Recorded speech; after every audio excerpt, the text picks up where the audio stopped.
What is going on YouTube? In today's episode of Rad Dad Life, my favorite kind of episode, new bike day. Yes, I love new bike day, and usually it's mountain bikes, but today it's motorcycles, and it's a beautiful motorcycle. I love it, and it was a toss-up between the Heritage 114, the Classic, and the Lowrider S. A lot of different testing, a lot of different riding, different color options, but I ended up deciding to go with black, and you'll see later in the video why. But I mean, whew. All right, here she is, baby. 2020 Lowrider S with the Stage 3. Yes, it's true. I sold my Iron 883. That was the third Iron 883 I've ever owned, the third Sportster, and I absolutely love them. I still stand by that today, that those are probably the best bang for your buck bikes you could ever buy. They have the most authentic old school motorcycle feeling. They're the most customizable, especially for bang for your buck. They're damn fast if we're talking about weight to performance ratio and the amount of money you need to put in just to get it fast. Overall, it's one of the best bikes that Harley has ever made. Unfortunately, they stopped making them, I think in like 2021 or 2022 or something like that, but still you can find them everywhere. They're great beginner bikes, great advanced bikes. They're just great bikes all around. They're for around town, for stunting. You can do anything you want with them. But I know you guys tuned into this video for one thing, and that is the Lowrider S. Yes, this is a 2020 Lowrider S with the Stage 3, so it's the 122. I can't tell you what cams it has. I'm going to try to find out because I know he went through the Harley Davidson dealership to do all the work. So I don't know what cams. Hopefully they can tell me. But it does have the Stage 3. I did ride a couple Lowrider S's. I've tested even the 114 and the 117. Definitely could feel a little difference between the 114 and 117, but 122, ridiculous. It is absolutely, or 124, I can't even remember. It's the Stage 3. It's absolutely insane. This thing just rips. It was a great buy for me. At the time I sold my bike, I was able to hook somebody up. I didn't get exactly what I wanted for it, but instead of being greedy or instead of being stubborn and giving it to Harley, I just hooked somebody up with the bike. They wanted to stun out the bike. It's sad to see that bike get beat up like that, but you know, if that's what they want to do with it, so be it. It's their bike now. This Lowrider S is packed to the T with things. Like, it is crazy. So we'll walk through a little bit. I'll just show you how I ride. I know in 2022 they did two major changes. They went up, I think, 1 or 2 inches in the rear, and they went to the 117. So right now this is the 114. I'm able to flat foot it on this. It's a 2-up seat from Harley Davidson. It's decent. It's comfortable enough. I mean, at least for the actual rider, the passenger, not so much. I did buy a sundowner seat from Harley Davidson for when I do moderate long rides, even if they're a couple hours a day. Really wanted to break away for reference for height and reach and everything. My reach is 24 inches. I measure that literally right from my armpit to the longest tip of my finger, and my inseam is like 28.5 inch inseam.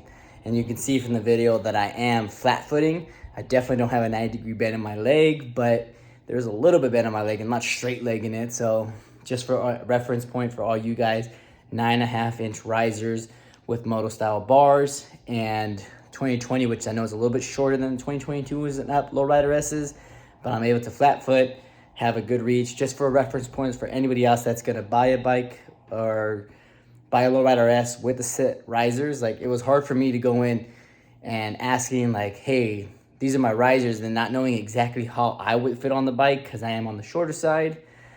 So realistically, I knew 9.5 was a little bit tall. Luckily it's fine. It's nothing crazy. It's, like I said, a little bit higher, but overall, just as a reference point for anybody else that's looking for them in the market that already has risers, just so you have a ballpark reference of my height, my reach, and my inseam. All right, back to the video. But as you can see, this is 9.5 Thrashing Supply risers. It would have been nice if they were 8.5, so my hands would have been absolutely level, but they're maybe half an inch above my shoulder, not even, maybe 1/4 inch above my shoulder, so not bad at all. If you look at my riding position right about here, I mean, I sit super comfortable. I can hug the tank, I can move around the bike. The bike carries all its weight down low, so it's actually super agile and maneuverable. It's a fantastic bike. We're gonna go through everything right now here in a little bit, Just want to take a picture of you guys on the bike. Let's see if I can remember everything that came on the bike. My beautiful all black Lowrider S 2020 with about 8,600 miles, give or take. It is the stage 3. It does have the Screaming Eagle S&S 2-to-1. It's the middle long length 2-to-1. So this is the best for performance, though it does not sound the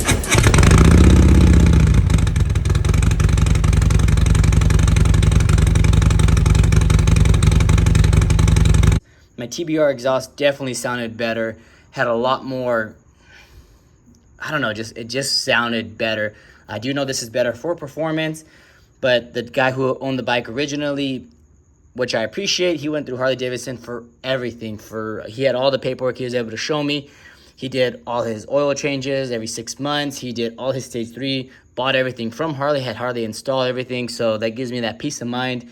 That's the only reason I did go with this actual bike, because he was able to provide me proof of all the maintenance and everything. I couldn't pass that deal up. As you all know, just simple Lowrider S. Initially is the 114. This is the stage 3. It does have dual disc front brakes in the front, inverted forks.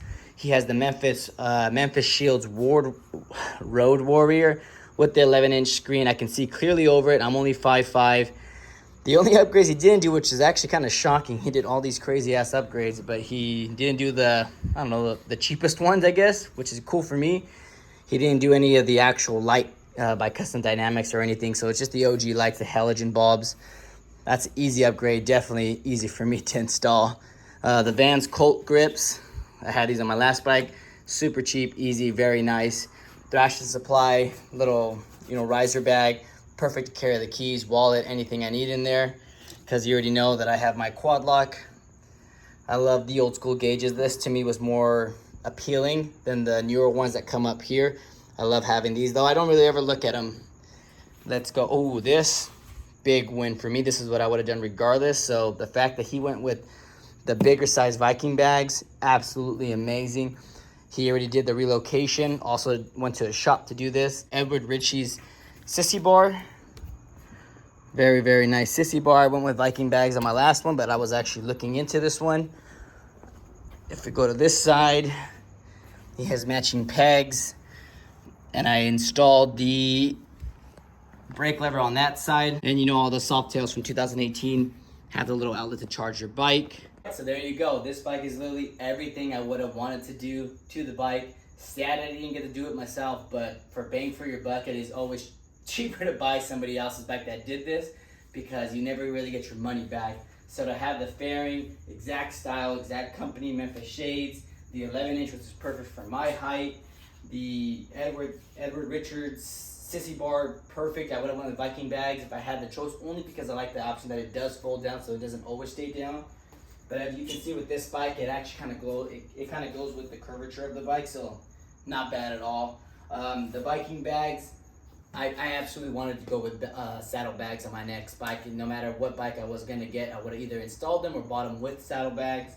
The ones I was gonna buy were the smaller size, and they already were kind of hollowed out where the original lights go on the Lowrider S, so you didn't have to actually do a relocation, which I would have went just for ease of use and just overall ease of installation.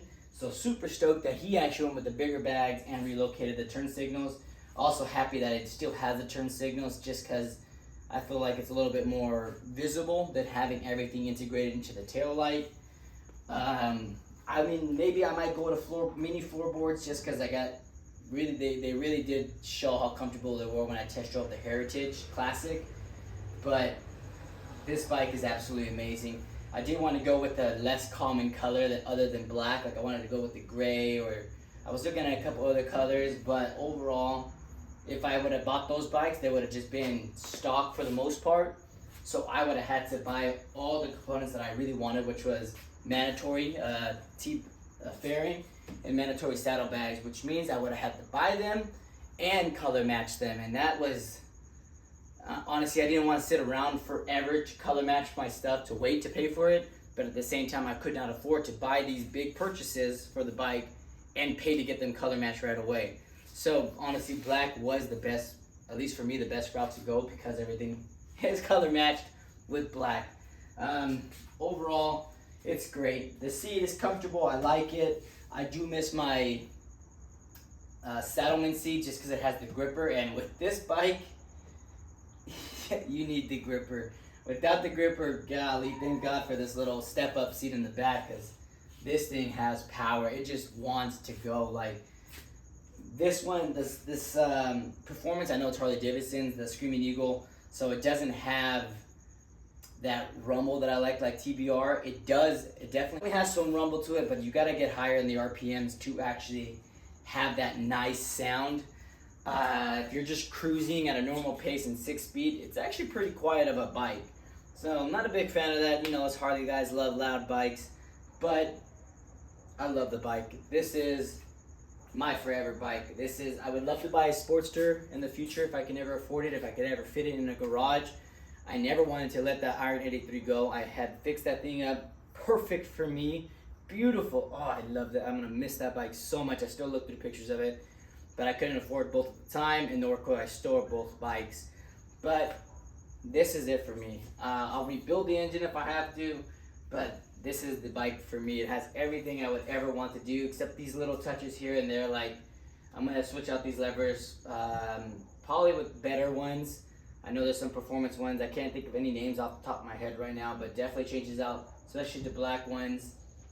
Change out all the lighting from Custom Dynamics, better lighting, just for safety overall. Right now it has a Screaming Eagle tuner, so I'll probably leave it. It runs great. No point in me spending $500 to buy an extra tuner. These floorboards,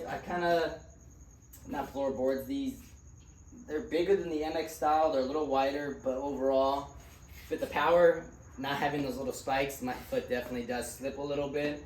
Maybe some mini floorboards would do the trick. I like the mini floorboard look and the way they feel. And that's it. I got the sundowner seat, like I said, from when my lady and I go to. We're going to San Diego, and I don't want her butt to hurt. I want her to be comfortable so we can both thoroughly enjoy the ride. If you guys have any questions at all about why I sold my bike, about the new Lowrider S, so sexy, leave them in the comments. I do read them all. I do reply to them all. And as always, have a great day, guys.